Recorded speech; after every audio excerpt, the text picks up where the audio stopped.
Friends, welcome back to Radhamma రుచులు.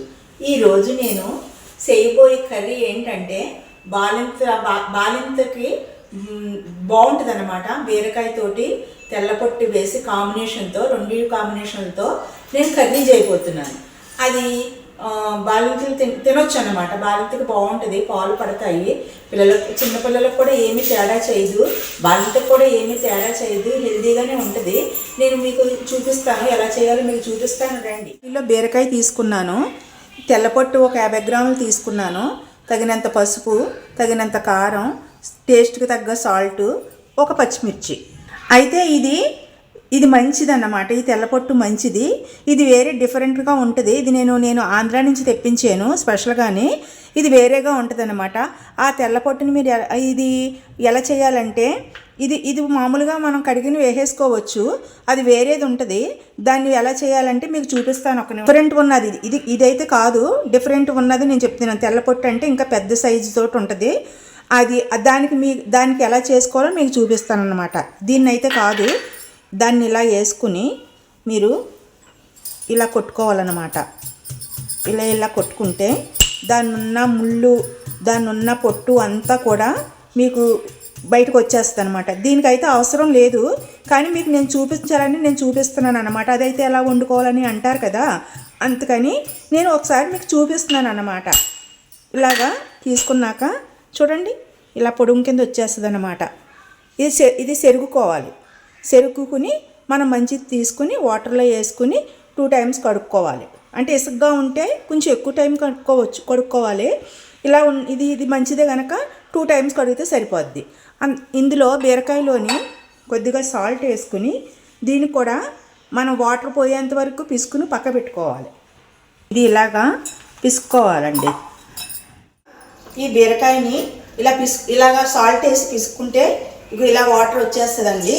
ఈ వాటర్ని అంతా కూడా అవాయిడ్ చేసేయాలి. మనం దీన్నే తీసుకోవాలి. దీన్ని తీసుకున్నాక మనం పప్పు నూనె అంటామండి, దాన్ని నువ్వుల నూనె కూడా అంటారు. ఆ ఆయిల్లో వేసుకొని వేపుకోవాలి. నా దగ్గర అయితే అవైలబుల్గా లేదు, నేను మామూలు ఆయిల్లోనే వేస్తున్నాను. బాలింతలకైతే ఆ నూనె వాడకూడదండి. 6 months దాకా కూడా పప్పు నూనె వాడాలన్నమాట. నేను ఇప్పుడైతే నా దగ్గర అవైలబుల్గా లేదు, నేను మామూలు నూనెలో వేసి చూపిస్తాను. మీరైతే పప్పు నూనె వాడాలి.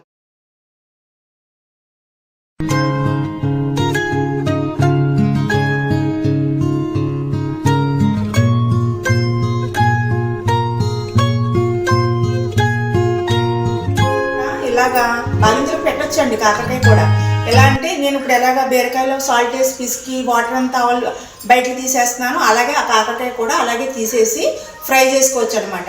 దాంట్లో తెల్లబొట్టు అది వేయటం కాదండి, ఉత్తినే కాకరకాయ మనం పోపు దినుసులు వేసుకుని అది వేపుకుంటే, అది కూడా రసం పెట్టుకుని బీట్రూట్ రసంలో కాకరకాయ ఫ్రై చేసుకుని తింటే బాలింతలకు చాలా బాగుంటుంది. ఇది మంచిదే కనుక 2 times చేసుకుంటే, వాష్ చేసుకుంటే సరిపోద్ది. ఇది కూడా నేను ఇలా వాష్ చేశాను. ఇది 2 times అయ్యిందండి. ఇలాగ క్లీన్ చేసి పక్క పెట్టుకోవాలండి. వండుకుంటాం కూడా సిటికలో అయిపోద్దండి కర్రీ. కాదంటే ఇవన్నీ కూడా శుభ్రం చేయటం చాలా కష్టం అండి, చాలా శుభ్రం చేయాలి. ఇది ఎందుకంటే నేను ఆంధ్ర నుంచి తెప్పించాను, మంచిది కనుక 2 times కడుక్కుంటే సరిపోయింది. అది వేరేది అనుకోండి, 2 times కడుక్కుంటే సరిపోదండి. ఇసుకంతా పోయేటట్టు కడుక్కోవాలి. దాంట్లో విటమిన్స్ అంతా పోతుంది అనమాట.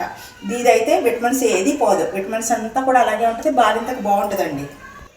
ఇప్పుడు బిజీ డే అయ్యి అందరూ ఆఫీసులకు వెళ్ళిపోయి ఇవన్నీ తినడం అంటే అది కుదరదు కదండి.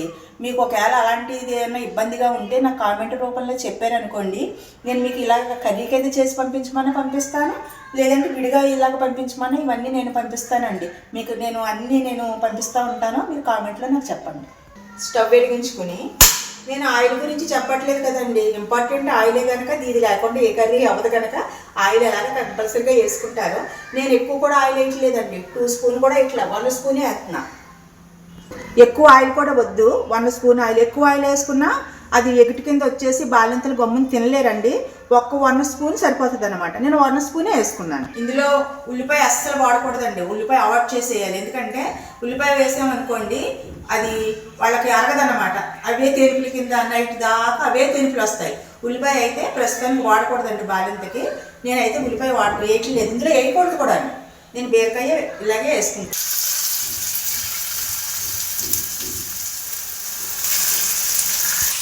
ఇందులో పచ్చిమిర్చి కూడా వేసుకుంటున్నానండి.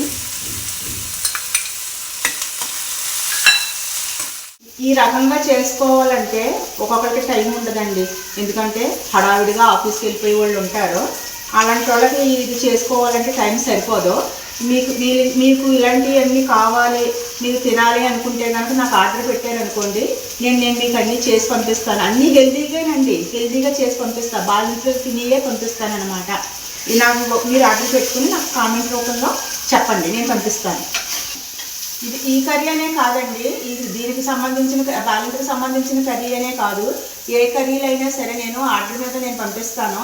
ఒకసారి టేస్ట్ చేయండి. నా యాగం రుచులు కూడా ఒకసారి టేస్ట్ చేయండి.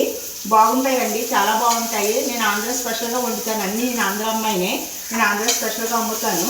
మీరు నాకు ఆర్డర్ పెట్టండి, ఆర్డర్ పెడితే నేను పంపిస్తాను మీకు. దీన్ని కూడా తెల్లకొట్టును కూడా వేస్తున్నానండి. బీరకాయ కూడా వేగిందండి, ఇదిగో ఈ విధంగా వేగాలి. వేగిన తర్వాత దీన్ని కూడా వేసుకోవాలి.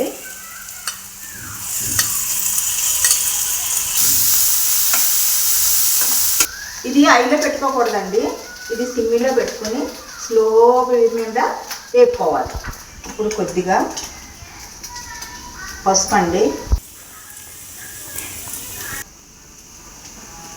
మనం బీరకాయ సాల్ట్లో వేసుకుని పిసికాం కదండి, ఎక్కువ సాల్ట్ కూడా పట్టదు, కొద్దిగా పడుతుంది, సరిపోతుందండి. కొద్దిగా కారం కూడా కొద్దిగానే, ఎక్కువ కూడా. మనం పచ్చిమిర్చి వేసాం కదా, కారం కూడా ఎక్కువ పట్టదు, కొద్దిగానే పడుతుంది. ఇది ఇలా కలుపుకుంటే సరిపోతుంది. ఆల్మోస్ట్ అయిపోయిందండి, అంతే. ఇది చేయటం ఈజీ అన్నమాట, తొందరగా అయిపోతుంది. ఇది రెడీ అయిపోయిందండి, దీంట్లో తీసుకుందాము.